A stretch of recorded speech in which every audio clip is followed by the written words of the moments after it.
Crystal River lies along an area on the west coast of Florida that appealed to Florida's first people.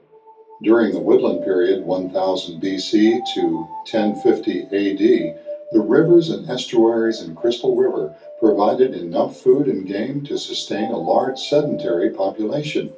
Shell mounds along the riverbanks, one of great size, show former occupation by Native Americans. It's believed the Crystal River Archaeological Site is a sacred ceremonial site and burial ground. The 18-acre site consists of shell temple mounds, burial mounds, and a village area occupied by prehistoric Native Americans as early as 500 BC. Radiocarbon dates and pottery studies indicate that the site was a ceremonial center dating to the Deptford, Wheaton Island, and Safety Harbor archaeological periods from about 500 BC to sometime after 900 AD. During the Deptford period, prehistoric societies of Florida's Gulf Coast had become highly adapted to the resources of coastal forests and salt marsh estuaries. Judging from artifacts discovered in burial mounds along the coast and throughout the eastern woodlands as far north as the Great Lakes, the Deptford people shared a common religion with many prehistoric Native Americans of the time. Copper artifacts, sheet mica, and cut or perforated animal jaws and teeth indicate a broad trade network existed. This trade network is called by archaeologists the Hopewell Interaction Sphere, named after the Hopewell site in the Ohio River Valley. Deptford peoples, like the related Wheaton Island and Safety Harbor peoples that followed, lived in small villages or camps on the nearby marsh islands. They traveled to the Crystal River mounds, it is thought, for the burial of their dead, and during the Wheaton Island and Safety Harbor period to attend ceremonies staged on the platform or temple mounds. On the river's edge, at the south end of the archaeological site, rises a shell temple mound 30 feet tall. Commonly referred to as Temple Mound A, it remains the largest and most astounding feature at the site. Unfortunately, a graded ramp once leading from the base to the summit on the east side of the mound was removed for construction fill prior to state ownership in 1960. Now we can only speculate on the exact nature of the ceremonies held atop the temple mounds, as the Crystal River site had been abandoned several centuries before the arrival of the Europeans and the written word. No direct descendants of the Crystal River Indians are known to exist. To the north of this temple mound is a horseshoe-shaped village area of midden, some 6 to 7 feet thick. Midden mounds are the equivalent of our modern-day landfills and consist of discarded food remains of oysters, fish, turtle, deer, and other food species. Walking further, we come to the center of the site, which is the main burial mound, built in several stages and encircled by an embankment of shell and sand that also contains burials. Clarence Moore concentrated his efforts in 1903 and following seasons in 1906 and 1917 in the excavation of the main burial area. Here he found many of the exotic artifacts for which Crystal River has become famous. Artifacts recovered at the Crystal River site are located at the Smithsonian's Museum of the American Indian as part of their Southeastern Archaeology collection. Deep in the core of the mound, Moore unearthed 39 stone and shell pendants, conch shell drinking cups, stone and clay smoking pipes, quartz crystal pendants, and many complete pottery vessels came from other locations in the mound.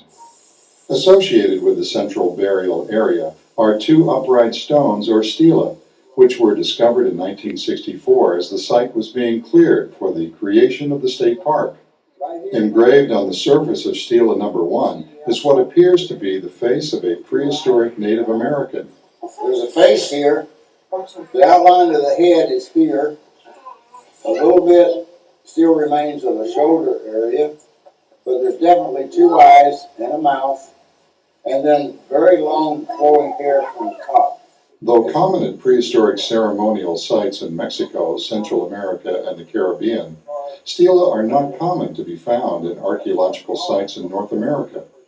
It has been speculated that the stela may have functioned as markers for the summer and winter solstices and other celestial observations. Walking further at the north end of the site is a second temple mound with a graded ramp to its summit. We're standing here at Mound H. Look behind you there, and you'll see a large open area. And if there were no trees there, you'd see all the way to Mount A, the large mound by the river. This was an open plaza area, and so Mount H could have represented a stage area for ceremonies conducted, and people out here at the plaza area would be able to see those ceremonies. The mound is 230 feet long, 13 foot tall. The north end of it, it actually has a smaller ramp, almost as a stage entrance. So we assume that people would enter the stage area from the back of the mound to put on ceremonies that people out in the plaza would be able to observe. It is interesting to speculate about the connections that might have existed between Crystal River and the ancient cultures of Mesoamerica. Few scholars have been able to resist the inevitable but general comparisons. However, there is no concrete archaeological evidence that the people of Crystal River had any contact with Mesoamerican societies or their cultural practices. While it is certain that the people of Crystal River by no means existed in isolation, the role of this site is best understood in its function as a ceremonial center for local and prehistoric societies. What many people don't realize is that the Crystal River Archaeological State Park is part of the larger Crystal River Preserve State Park, which encompasses over 27,000 acres and 19 different ecosystems. This part of the Florida coastline, often called the Nature Coast, has changed little since Europeans arrived nearly 500 years ago. These diverse ecosystems include pine flatwoods, hardwood forests, salt marshes, and mangrove islands. Several of the larger parcels added to the park over the years were acquired from families that homesteaded in the county. One tract was part of the turpentine industry in the early 1900s. Much of the property is still untouched, allowing visitors a glimpse of what this area of Florida looked like centuries ago. Crystal River remains one of the most famous archaeological sites in Florida, and the Florida Park Service is charged with the protection, preservation, and interpretation of this sacred site for the benefit of future generations. In time, the site may reveal more answers in our quest to understand Florida's past. On behalf of the Florida Park Service, we thank you for visiting Crystal River Archaeological State Park and hope you'll enjoy one of our other award-winning state parks in the near future.